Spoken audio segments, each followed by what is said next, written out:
Olá pessoal, sejam todos muito bem-vindos à nossa nova aula. Nessa aula aqui, eu vou explicar para vocês como que vocês podem aplicar o Peer Instruction, ou então instrução por pares, com a utilização do Google Classroom. Tá? Mas antes de a gente começar, gostaria de pedir para você se inscreva no canal, ative o sininho e compartilhe esse vídeo com quem você acha que vai poder aprender aqui a utilizar as metodologias ativas com a tecnologia. E toda semana eu estou colocando aqui novas dicas para que vocês possam aí aplicar as metodologias em sala de aula com os alunos. Então, vamos lá, vamos saber um pouquinho o que é o Peer Instruction, né? Ou então instrução por pares. É um método de ensino, né, que é muito baseado na interação, tá? E também evidências de que o aluno está aprendendo ou não, que foi popularizado na década de 90 pelo Eric Mazur na Universidade de Harvard. Ele dava aula de física lá, ele é físico, né? E ele percebia uma grande dificuldade dos alunos para poder aprender a disciplina, né? Aprender os conceitos da matéria. Então, ele começou a juntar o pessoal em grupo para que se pudesse discutir ali os conceitos que são trabalhados no campo da física, tá? Então, essa instrução por pares ou Peer Instruction, né, ela surgiu nesse ambiente com essa necessidade. Tá? É importante a gente resgatar também aqui a pirâmide de aprendizagem do William Glasser, tá? Que um psicólogo que sempre analisou o comportamento humano e boa parte das pesquisas dele também estava direcionado para educação também, né? Então aqui a gente tem as formas de conhecimento, tá? E o índice de retenção que nós temos em cada uma dessas modalidades. O que ele diz, né? Que se você assistir uma palestra, você vai reter 5% do que foi colocado nessa palestra. A leitura, 10%, utilizando recursos audiovisuais, 20%, demonstração, que é mais trabalho de laboratório, enfim, prático, 30%. A discussão em grupos, né, que aí já começa uma interação muito grande, já parte para 50%. Quando você pratica, você tem 75%, e quando você ensina aos outros, você retém aí 90% desse conhecimento que você está trabalhando, né? Então é a média aí de acordo com o estudo que ele fez, tá bom? E o Peer Instruction está muito voltado com essa coisa da discussão em grupo, de praticar o conhecimento, de ensinar o outro, tentar convencer o outro, poder de argumentação e comunicação. Então faz com que você retenha mais, né? Quando você ensina, quando você fala sobre um determinado conceito, você retém mais esse conhecimento. Tá? E aí o Peer Instruction, como que ele funciona na prática? Né? Aqui tem um fluxograma, né, porque a gente pode utilizar e que também está presente nessa obra aí que eu estou mostrando para vocês, né, esse livro que é o Peer Instruction, a Revolução da Aprendizagem Ativa, do Eric Mazur. Ele fala o seguinte, né, que o professor, qual que é o primeiro passo? O professor vai apresentar o conceito do assunto, né, você vai abrir sua aula apresentando o conceito. Tá? Os alunos vão responder a uma pergunta direcionadora que você coloca para esses alunos. Você, na condição de professor, você analisa essas respostas e aí que vem a tomada de decisão. Se os alunos tiverem acerto menor que 30%, você precisa revisar aquele conceito. Quer dizer que eles não entenderam muito bem. Tá? Então, de acordo com as respostas que eles dão, se for menos que 30%, você vai ter que revisar esse conceito. Porém, se você tiver acertos entre 30% e 70%, você coloca eles em duplas para que eles possam discutir sobre aquilo que foi ensinado. Então, um vai tentar convencer o outro daquelas perguntas, né, daquelas respostas que eles colocaram. E aí, o que eles fazem? Depois de discutir, depois de um tempo discutido, eles votam novamente. E aí você também o professor vai analisar de novo. Porém, se a maioria da turma tiver maior percentual de acerto, então 70%, o professor somente faz uma explanação breve e faz o fechamento e parte para a próxima pergunta. Tá? Lembrando que essa metodologia é muito baseada em perguntas, tá? Então aquelas questões de ENAD que a gente trabalha com o pessoal, também de Enem, então é muito legal e muito útil para fazer isso também. Tá? E claro que pode ter perguntas abertas também. Tá? Então é assim que funciona o fluxograma do Peer Instruction. Tá? Lá no Classroom, que a gente vai ver daqui a pouquinho, o que você vai ter que fazer para você aplicar a sua dinâmica? Você vai pedir para os alunos se organizar em duplas ou trios. Até um quarteto também fica legal, tá? A discussão. Tá? Mas mais que isso, eu acho que já fica um pouquinho mais tumultuado. Mas vai depender do seu contexto também, tá, professor? Fica tranquilo. Então, solicite que abram as salas de Google Meet para as discussões. Então, o que vai acontecer? Eles vão ter que abrir salas de Google Meet para que eles possam discutir. Eles vão ter que conversar, vão ter que falar, entendeu? Na modalidade online, eles vão ter que fazer isso em salas separadas de Meet, tá? E você pode passar nessas salas para poder presenciar aí as discussões deles, tá? Mas é importante que eles conversem bastante, tá? E aí o que você vai fazer? Poste a primeira pergunta somente no momento da aula ou início da atividade no Google Classroom, tá? E daqui a pouco a gente vai ver como que faz isso lá dentro, tá? Mas não deixe, você pode até mandar um material prévio para eles analisar, conversar, estudarem algum conceito, tá? Que você vai trabalhar na aula. Mas as perguntas devem ser colocadas somente no momento da aula. E aí depois disso, depois que eles leram tudo, você vai conceder 2 minutos, ou 3, ou até 4 minutos aí para que eles possam analisar essa pergunta, discutir e responder de forma individual. As respostas, a discussão é em grupo, só que as respostas são sempre individuais, tá? Aí o que você vai fazer? Você vai analisar essas respostas e caso o percentual esteja inferior a 30%, ou entre 30% e 70%, você vai ter que explicar esse conceito de novo e pedir para que eles analisem novamente, discutam e respondam novamente essa mesma questão. Tá? É importante isso. Para que eles possam, somente acima de 70% das respostas corretas, que você faz uma explanação final e aí você segue para a próxima questão. Tá bom? Então essa aqui foi uma apresentação conceitual do Peer Structure para vocês que vocês possam entender como é que funciona a dinâmica dentro do Classroom. Agora vamos para o Classroom para que a gente possa montar a nossa sala de aula lá com essa metodologia ativa. Bom, estamos aqui no nosso Classroom, tá? Aqui, totalmente dedicado aqui para o Peer Structure, montei aqui para vocês darem uma olhadinha, tá? E aí, o que vai acontecer? Você vai vir aqui na aba de atividades e é aqui que vocês vão colocar essas perguntas, tá bom? E aí eu fiz uma estrutura aqui também para que vocês possam baixar aí também. Eu vou deixar disponível tanto essa estrutura aqui com essas perguntas, quanto também o material que eu expliquei no início da nossa videoaula aqui. Eu vou deixar os dois lá para você poder baixar, tá bom? E aí o que você vai fazer? Você vai colocar pergunta, tá? Então, vamos lá, vamos copiar aqui, ó. Então, qual é a medida no Sistema Internacional de Luminosidade? Tá? Então, estou colocando aqui um exemplo de física, tá? Mas poderia ser qualquer conceito que você está trabalhando com os alunos. Você vai vir aqui atividades, vai clicar aqui em criar, vai colocar aqui ó, pergunta. Tá?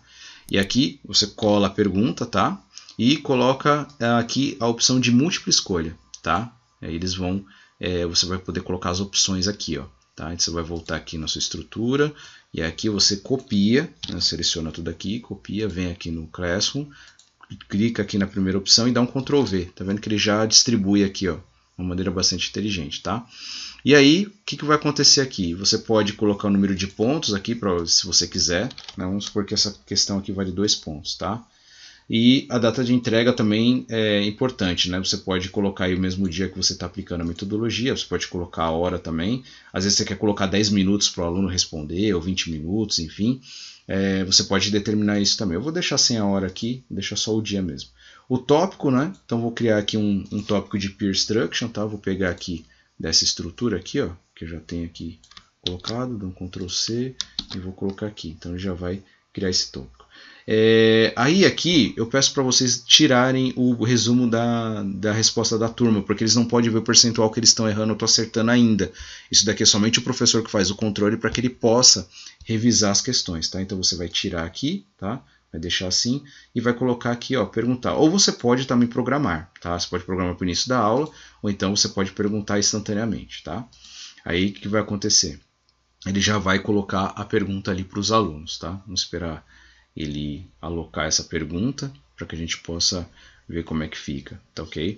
E aí percebam vocês que não tem aqui o gabarito, né? O gabarito só você, professor, que vai ter para poder corrigir depois com os alunos. Então está aqui a nossa pergunta postada, né? Então a gente pode deixar aqui, ó, aqui vai ter a nossa tela compartilhada, que a gente pode deixar ou não compartilhado com o aluno, né? Para que a gente possa ver as respostas. É bom que eles não vejam a resposta para não induzir eles a responder o mesmo que o colega, por exemplo, ou então as outras duplas, né, que vão estar discutindo ali. Tá? Então você colocou a pergunta aqui, e aí o que eles vão fazer? Você vai dividir eles em duplas, ou trios, ou quartetos, para que eles possam discutir sobre essa questão. Então eles vão ler, né, vão discutir, vão conversar, dê uns minutos aí para eles, até 5 minutos, para que eles possam conversar, né, para saber qual que é a resposta correta. Depois que eles discutiram, o que eles vão fazer? Aí aqui eu tenho a visão do aluno, né, e aqui deixa eu... então aqui já tem as perguntas, tá vendo? Então vamos supor, eu estou aqui com a visão aqui do Joaquim, então o Joaquim já conversou com a dupla dele, né, com o grupo dele, ele vai colocando as respostas, tá? E aí, ó, ele coloca aqui a pergunta, responde e põe entregar, tá? Põe entregar aqui, e aí já vai começar a aparecer as respostas lá para o professor, tá? E aí nós temos uma outra visão de aluno aqui também, né? Que eu vou mostrar aqui para vocês, ó. Então, o Júlio aqui, o que ele vai fazer? Ele vai responder aqui no caso lumen, né? Que é o gabarito, vamos dizer. E nós temos aqui um outro perfil de aluno aqui, que eu vou colocar aqui lumen também, tá? E aí depois disso eu vou clicar em entregar, tá? E aí vai começar a aparecer para o professor lá. Deixa eu ver aqui, não coloquei entregar também. Entregar, tá? Então é assim que o aluno, tanto no computador quanto no smartphone, ele faz dessa mesma forma, tá? Ele escolhe aqui a resposta dele, coloca ali em entregar, e aí olha só, a visão do professor já vai começar a aparecer, tá vendo? O professor já começa a ver aqui as respostas, tá? Então, baseado nessas respostas que o aluno está dando aqui, o que ele vai fazer? Ele vai ter que, no caso, aqui a maioria acertou, né, a resposta. Então, você, professor, o que você vai fazer? Você vai explicar, na verdade, o que é, né, a luminosidade no Sistema Internacional de Medidas, né, falar um pouquinho do lumen, revisar alguns outros conceitos. Aqui você pode até disponibilizar um vídeo de 2 minutos para os alunos, se não ficou às vezes tão claro, tá? O importante é você lançar a mão de alguns outros tipos de conteúdo para fazer com que o aluno entenda, tá bom? Aí terminou aqui, o que você vai fazer? Você vai dar andamento, né, nas perguntas. E aí, fechou essa pergunta, você vai criar uma outra pergunta aqui no Classroom, tá? Então, pergunta, vamos pegar uma segunda pergunta que a gente tem aqui. Então, qual a fórmula da equivalência massa-energia de Einstein, tá? Então, aí você coloca aqui, né? Coloca também aqui múltipla escolha e aqui as opções, né? Vamos ver as opções que nós temos aqui, tá? Ok. A gente copia aqui e cola aqui, tá? Então já vai ficar as opções aqui também, tá? Aí eu vou colocar dentro do tópico do Peer Instruction, tá? Coloco aqui, posso colocar mais 2 pontos aqui para essa questão, a data de entrega posso colocar para hoje mesmo, né, que é o dia da aula, tá? E aí coloco perguntar. Aí ele vai levar essa pergunta para lá, tá? Então, olha só. Já está aqui a pergunta, né? Deixa eu fechar aqui, ó. Então já está disponibilizada para os alunos, tá? Aí o aluno, mesma coisa, vamos supor. Então ele já respondeu aqui, então o que ele vai responder? Vamos supor que todo mundo errou essa questão, tá? Então coloquei aqui, eu acho que essa primeira aqui não é, né? A gente sabe que não. Vamos colocar aqui uma outra também, aqui na visão desse outro aluno, aqui também. Vamos supor que todo mundo errou essa questão aqui, tá? E aí vai ser, no caso aqui, se todo mundo errou, vai ser inferior aí a 60%, né? A 30%, na verdade, que é o que a gente vê lá que quando é inferior a 30% o nível de acerto, a gente tem que revisar esse conteúdo, tá bom? Aqui no caso eu deixei habilitado lá para ele ver a prévia da turma, tá? Mas você pode também desabilitar, é até bom porque a gente vê aqui como que o aluno vê nessa situação, tá? Olha só, aqui também e aqui também, tá? Então todo mundo errou essa questão. Então o que você vai ter que fazer, professor? Então você viu que todo mundo respondeu aqui essa primeira alternativa e, na verdade, a alternativa correta é essa daqui, tá? C igual a EM2, né? M ao quadrado, né? Então ninguém respondeu certo. O que você vai ter que fazer? Você vai ter que revisar esse conceito da fórmula de equivalência massa-energia com os alunos, explicar de uma outra forma, aí você vai ter que pegar um tempinho maior da sua aula, né, para poder revisar, mostrar algum outro texto, explicar de alguma outra forma. E aí, depois que você fez a explicação, o que você vai fazer? Você vai colocar de novo a mesma pergunta, tá, para os alunos. Tá? Então você vai dar um Ctrl C aqui. Tá? É até bom que você coloque de novo a mesma pergunta. Falar, não, mas você tem que colocar de novo, professor, não dá para apagar? Não apague porque fica como evidência, tá? Para você ver o processo evolutivo dos alunos, tá bom? Então eu recomendo que você coloque de novo a mesma pergunta. Então você vai copiar aqui as alternativas, vai colocar aqui para os alunos, tá? E você vai colocar aqui, ó, criar o tópico não, vamos colocar aqui o tópico do Peer Instruction, que é o mesmo, tá? Aí aqui eu vou tirar os alunos podem ver o resumo, aí você põe a data da entrega aqui, do jeito que a gente fez, e aí você coloca também aqui o número de pontos que você quer dar para esses alunos, tá bom? E aí você pergunta de novo, tá? E aí o que você vai fazer? Você vai pedir para os alunos discutirem de novo. Fala assim, ó, agora vocês discutam entre vocês para que depois respondam aqui, tá? Então eles vão se reunir em duplas, em trios ou quartetos lá, no grupinho deles, tá? E vão entrar aqui de novo na pergunta após ter discutido bastante. Eles vão responder, tá? E vamos supor que todos aí vão acertar, vamos dizer, tá? Aqui é a visão do aluno, né? Aqui está aparecendo, então é importante a gente fazer com que eles falem, tá, pessoal? Então, assim, é uma aula que eu digo que é uma aula até meio que barulhenta, tá? Por quê? Porque é uma aula de discussão. Incentive eles a falarem, tá? Não deixa o pessoal só olhando, só não conversando. Eles têm que argumentar, eles têm que tentar explicar para o colega, ali para a dupla dele, ou então ali para o grupo dele, o que ele acha dessa pergunta, por que ele acha que essa resposta é certa ou errada, tá? Então a discussão tem que ser muito assídua, tá? Tem que ser assim, até caloroso, né? Na verdade, né? Então acho que é bem legal porque fica, na verdade, uma discussão acalorada, na verdade, não calorosa, acalorada, para que eles possam se convencer, e fica muito bacana, muito dinâmico, tá? E aí o professor, ele vai olhar aqui, ó, e vai ver que todos acertaram, tá bom? Então, pessoal, é basicamente isso, tá? É assim que a gente aplica o Peer Structure aqui dentro do Google Classroom, tá? A gente com a ferramenta de perguntas. Alguns professores perguntaram para mim se pode ser utilizado o Forms também. Vocês podem utilizar, não tem problema nenhum, mas eu acho que aqui fica mais dinâmico, né? Você consegue ir colocando as perguntas aqui e ir conversando com os alunos, né? E ver se eles estão discutindo ou não. Com relação os grupos de discussão, você pode tanto criar aqui os grupos de discussão, né, as salinhas aqui, ou então, na pior das hipóteses, você pode pedir para os alunos discutirem pelo WhatsApp também. Tá? Já fiz essa experiência no meu mestrado, eles discutiam pelo WhatsApp antes de responder e ficava bem bacana também. Eles podiam ligar um para o outro de vídeo e conversavam ali, faziam a discussão por vídeo. Tá? E no ensino presencial também, e no híbrido também dá para colocar essa metodologia. Você vai compartilhando sua tela e vai dando os comandos para os alunos irem respondendo, fazerem dupla, discutirem, e você pode ir conversando com os alunos, né, e mediando os alunos ali nesse processo, tá bom? Então era isso que eu queria passar para vocês, espero que vocês tenham gostado, apliquem, depois compartilhem aqui com a gente para ver se deu certo essa metodologia, tá?